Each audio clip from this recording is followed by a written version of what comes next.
Nikita has been at it again. All across social media, Nikita Dragun has been going crazy with these palettes being sold. $60 for these two little egg palettes. People have been going absolutely mad about it. Why don't we get straight into the video? Hello, welcome back. My name is John. This is Cookie Tea, Cookie's Courtroom.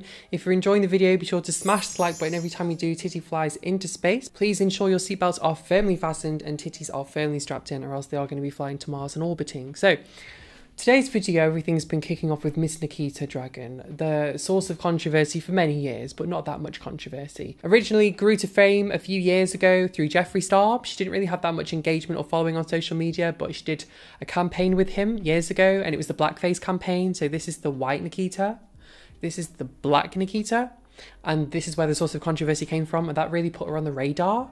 And then she kind of continued to work with him and stuff like that, and do projects with him and go out with him. And then she kind of nestled in with Manny and Laura, but then they got cut down. And then I think she was in with a few other people, but now she's in with the TikTokers. So she's actually very smart with how she's playing things. She's social climbed off other people that have been big, and that's how she's stayed big from what I see. She's not organically grown very, very big by herself. And now she's working with the TikTokers, who are obviously blowing up on the platform. So working again with big people and using the pre-existing audience. So it's one of the, she's not an innovator, but she definitely knows how to play the cards and how to keep growing and how to keep doing well. She obviously launched a brand, Dragun Beauty. She had this store where they had these eggs. But then there was this controversy because people posted a picture, like she posted a photograph outside the store, and she changed one of the signs on the roof as like pointing to Dragun Beauty, like it was a firmly established store.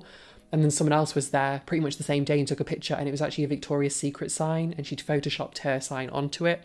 So they're just little things like that that seem a bit crazy. Why don't we get into the palettes, shall we? So these are the palettes launched through Dragun Beauty. Dragun Beauty launched a few years ago, and they've teamed up with a few brands since then, a few social media brands and a few different types of collaborations and stuff like that. There was that Make It Black campaign that was done recently that I think Nikita was involved in, at least the Nikita brand, Dragun Beauty. And that was a bit controversial because I'm sure that when I read a post about that thing when it first happened, it said 100% of the gross profits will be going towards the Make It Black Foundation, whatever it was. And it was there was something a bit I didn't really like about how it was sitting. It seemed a bit dodgy, the way it was done. And then I saw that post, I'm 95% sure, was changed to net profits, which is completely different, because net profits on a product, someone could easily say, oh, well, $30, your gross, your gross is quite large on that, but your net can be really small, right? So that was a bit like, oh, right, okay, like something's obviously happened here. But yeah, Nikita, who's famous for blackfacing, was asked to take part in a campaign about changing the definition of the word black because it was inherently racist, that there's multiple meanings for the word black, and some of them are like darkness and evil and stuff like that. So that was interesting, wasn't it?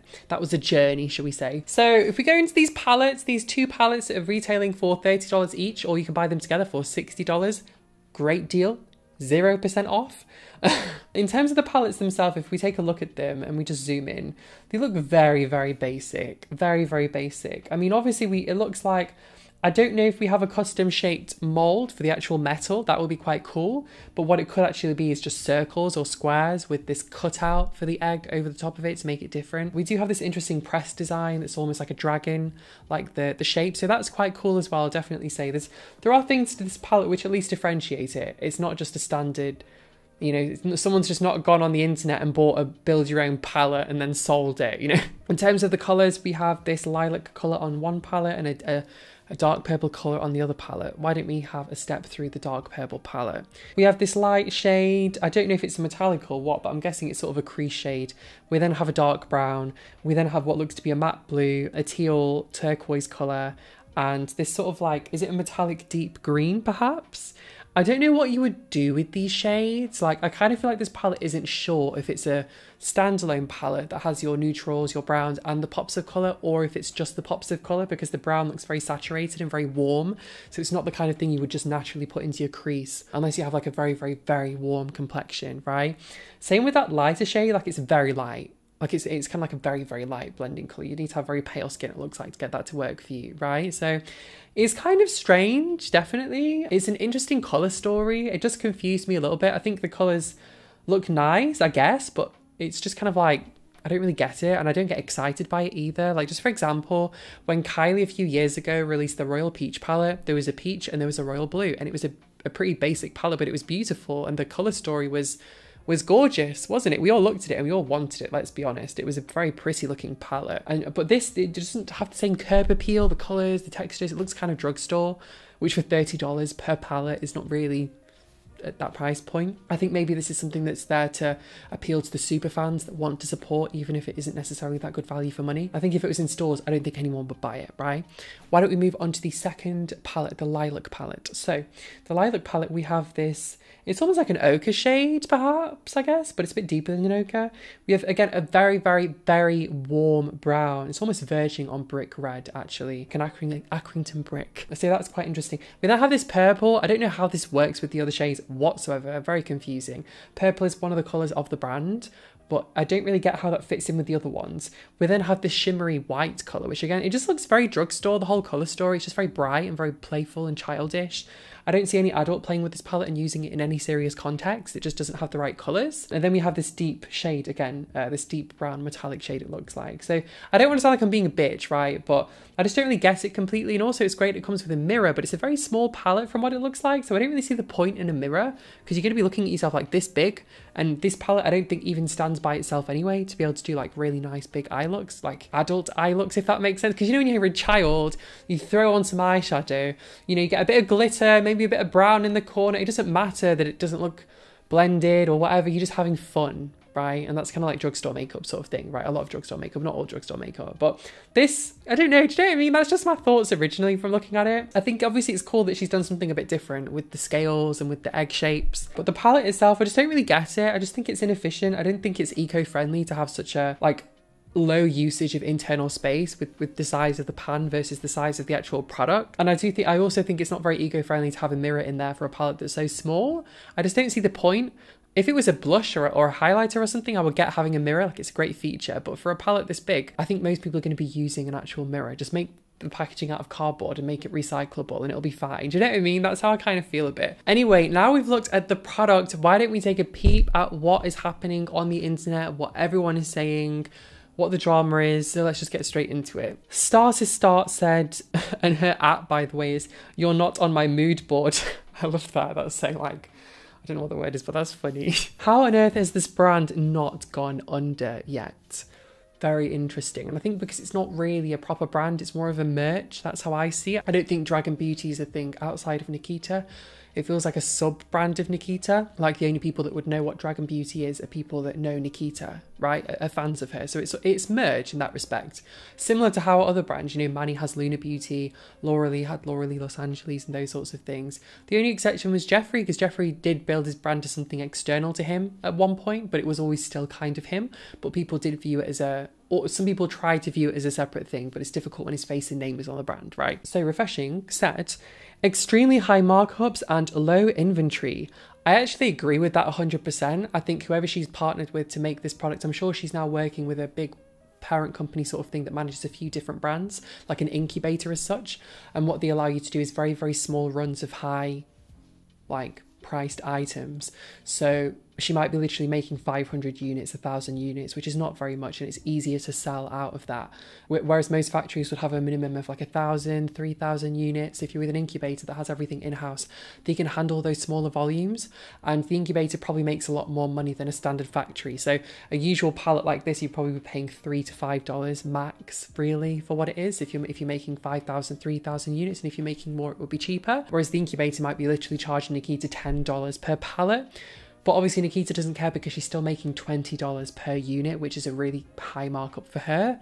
The factory's happy because they're making a high markup per unit as well. So everyone's happy, but the consumer, who's obviously paying a premium for a very basic product. I'm guessing she does small batches based on what she knows her superfans will buy, and it offsets the next replenishment. That is what most influencers do. Jeffree Star and Morphe are notorious for it to create a false perception of demand. Very true, very, very true with regards to like, oh, we sold out so quickly. And then now obviously it's coming out with Jeffree's products. He has like 43,000 units of like each lip gloss were sat there. So it doesn't look like they were selling out that quickly. Do you know what I mean? Mercy Bellini said, I didn't know Claire's had a website. Obviously, remember Claire's does really, really basic makeup when you're like a 14-year-old teenager. And like, I don't know, everyone in England goes to Claire's to get their ears pierced. But yeah, that was quite funny. Someone responded, right, this looks like something you tuck in a preteen's Easter basket, right, with the palette. it. Kitty Catmana said, I think she's going for the Jeffree Star aesthetic. The colours remind me of his palettes. Very true, kind of non-cohesive, shocking, difficult to pair. I don't know, but Jeffree's at least usually had a couple of neutrals in them, so... But it is true though, actually. I get that she's going for dragon eggs, but all I'm seeing is Easter. That's quite funny, actually. Someone replied, I see beauty blenders. $60 plus tax, by the way. So maybe that's like $66 to $72, depending on where you live in the US. And in the UK, what is that working out to? Like $75 plus handling. So maybe $80, $85 for these two crappy palettes. What? It doesn't make any sense. But influencer brands. You know? Anyway, let me know what you think about this. I did mention in my video yesterday, I did take a mini break, kind of, with some technical difficulties last week from YouTube, and YouTube is becoming a kind of a struggle for me. It's stressing me out a lot with just how it's run, the terms of service. It's not what it used to be, and even now as I'm speaking and throughout my normal videos, I'm very self-conscious that every single thing I say is being censored and listened to and recorded so that a decision can be made on the monetization of the video. So if I use it, like, or even like beyond that, now there's facial recognition, I think. Well, there is facial recognition, I'm sure.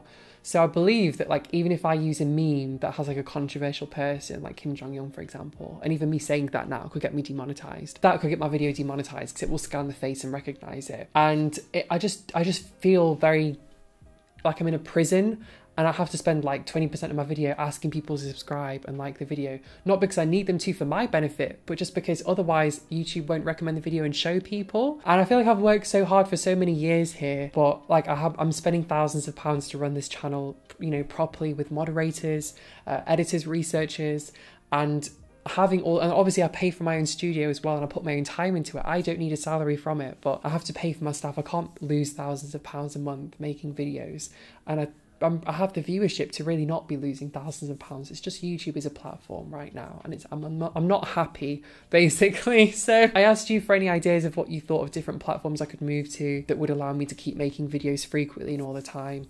If not, I feel like I need to take a break. If I don't start something else, I feel like I'm going to need to have a breather, because it's just mentally, it's bad for my mental health. It really stresses me out as a creator. This is not a kind platform to be on. It doesn't reward you. It's not a fair platform. It's aggressively pitted against you, and I'm just exhausted of it.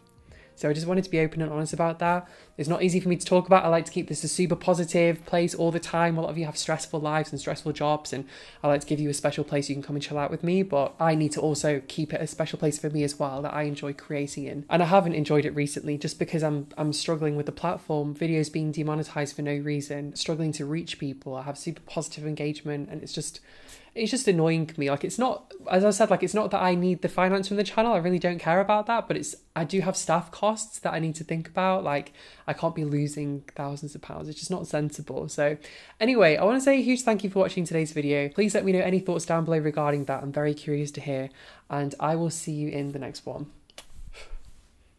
Bye.